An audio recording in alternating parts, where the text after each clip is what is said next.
নমস্কার। আমাদের আজকের গল্প হেমেন্দ্র কুমার রায়ের বিছানা। যাচ্ছিলাম ডায়মন্ড হারবারের দিকে, আমি আর আমার বন্ধু অমল। পথের মাঝখানে গেল মোটর সাইকেল খারাপ হয়ে। সেখান থেকে ডায়মন্ড হারবার মাইল চারেকের বেশি হবে না। স্থির করলুম সাইকেল চালাতে না পারি পদযুগলকে চালিয়েই এটুকুনি পথ পার হয়ে যাব। কিন্তু সেদিনকার যাত্রাটাই ছিল খারাপ। মাইলখানেক পথ এগিয়ে যেতে না যেতেই গোটা আকাশটা মেঘে মেঘে কালো হয়ে উঠল। চারিদিকে ঠান্ডা বাতাস ছুটোছুটি শুরু করলে বুঝলুম বৃষ্টি আসতে আর দেরি নেই। অবিলম্বেই আত্মরক্ষা করা দরকার।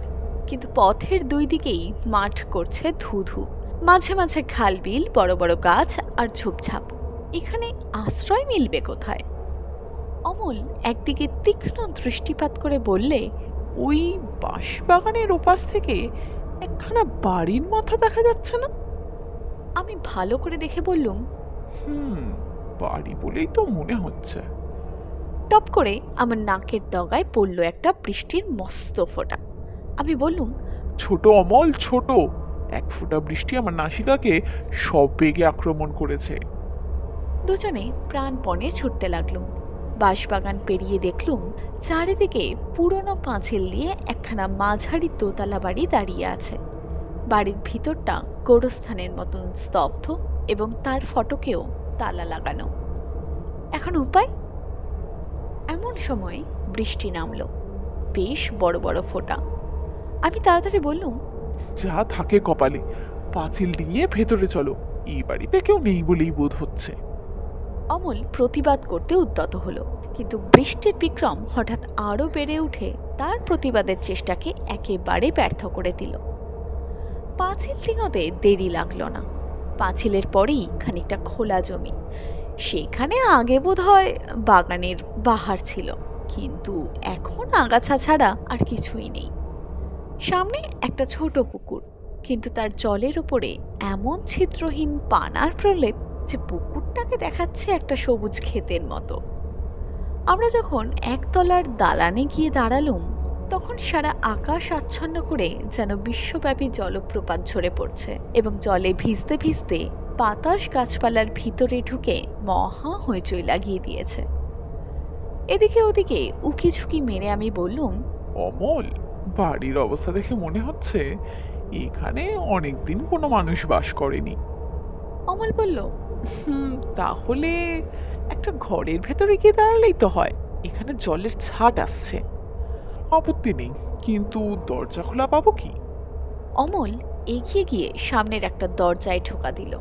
দরজা ভেতর থেকে বন্ধ। তারপর সে অন্য দরজাগুলোও পরীক্ষা করে দেখল, সব দরজাই ভেতর থেকে বন্ধ।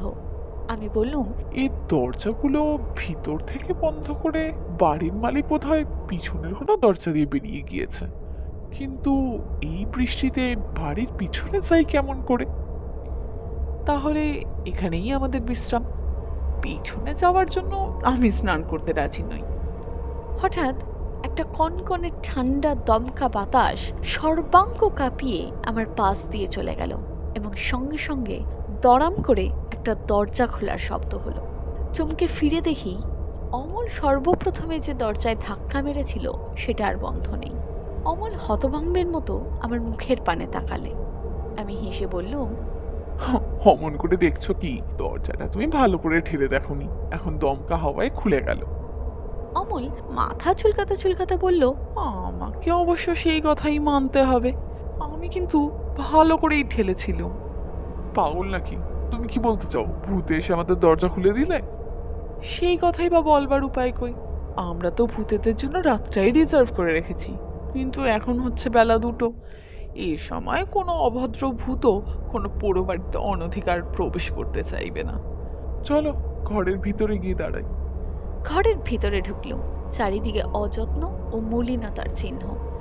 দেওয়ালের চুন বালি খসে পড়েছে, কার্নিশের কোণে কোণে চামচিকেরা বাসা বেঁধেছে।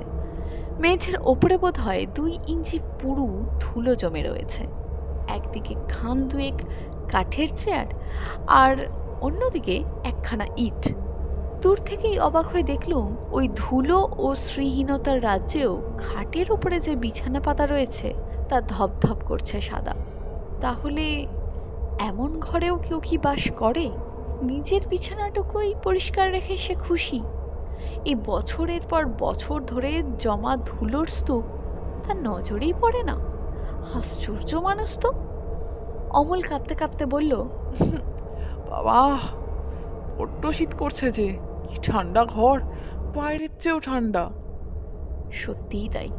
প্রত্যেকবার নিঃশ্বাস টানছি আর মনে হচ্ছে যেন খানিকটা করে অদৃশ্য বরফ আমার বুকের ভেতরে ঢুকে যাচ্ছে।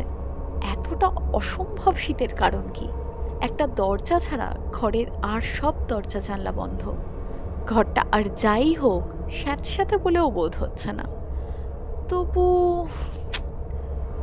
হঠাৎ আরেকটা ব্যাপার আমার দৃষ্টি আকর্ষণ করলো। যে দরজাটা খোলা, তার সামনে থেকে মেঝের ওপর দিয়ে একসার পায়ের দাগ চলে গিয়েছে খাটের দিকে। এই দৃশ্য তো এতক্ষণ চোখে পড়েনি। অমলকে ডেকে দাগগুলো দেখালাম। সে বলল, কেউ খালি পায়ে ধুলো মারিয়েও খাটে উঠে গিয়েছিল। আমি মাথা নেড়ে বললুম, উহুম, উঠেছিল নয় অমল, এখনই উঠেছে। মানে? দাগগুলো দেখে বুঝতে পারছো না? এগুলো হচ্ছে ভিজে পায়ের দাগ। ভালো করে লক্ষ্য করে দেখো, পায়ের জলে ধুলো এখনো ভিজে রয়েছে। কেউ এইমাত্র বাইরের বৃষ্টি ছেড়ে আমাদের মতোই ঘরের ভিতরে এসে ঢুকেছে। তবে আমাদের পায়ে জুতো আছে, আর সে এসেছে খালি পায়ে। ঘরের চারিদিকে চোখ বুলিয়ে অমল বললে, কিন্তু সে কোথায়? সে কখন এলো? ঘরের সব দরজা জানলা বন্ধ। সে কখন ঘর থেকে বেরিয়ে গেল? অদৃশ্য মানুষ শোভা পায় ওই এইচ.জি. ওয়েলসের উপন্যাসেই। বাস্তব জীবনে সে হচ্ছে মস্ত বড় অর্থহীন কৌতুক। কিন্তু ঘরের ভিতরে কেউ যে এখনই ঢুকে বেরিয়ে গিয়েছে, সে বিষয়ে কোনো সন্দেহ নেই। যে এসেছিল সে চুলোয় যাক, কিন্তু আমি যে শীতে মরলুম, আর যে সইতে পারছি না। তার কোনো কথা কানে না তুলে আমি পায়ের দাগগুলো ধরে খাটের দিকে অগ্রসর হলুম। কিন্তু যতই এগিয়ে যাই যেন শীত ততই বেড়ে ওঠে। খাটের পাশে গিয়ে দাঁড়ালুম। পরিষ্কার পরিচ্ছন্ন বিছানা, রোজ যেন খুব যত্ন করেই চাদর পাতা হয়। মাথার বালিশের মাঝখানটা বসে গিয়েছে, যেন মনে হচ্ছে একটু আগে ওখানে কেউ মাথা রেখে শুয়েছিল।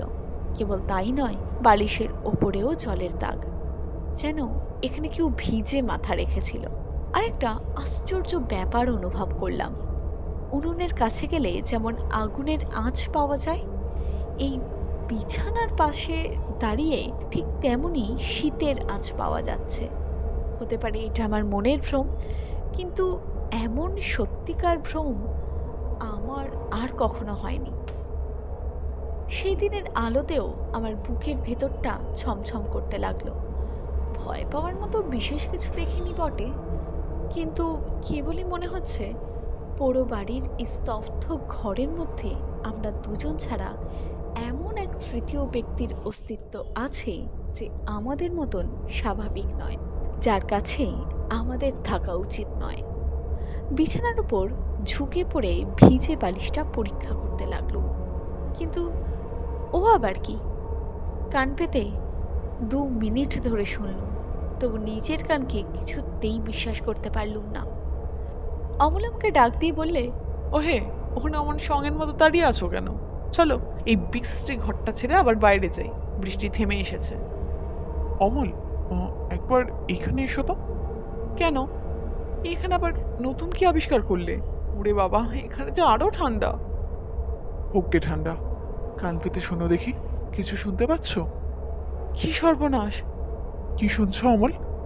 কার নিঃশ্বাসের শব্দ। না না, এ অসম্ভব, আমার শোনার ভ্রম। ভ্রম নয় অমল, ভ্রম নয়।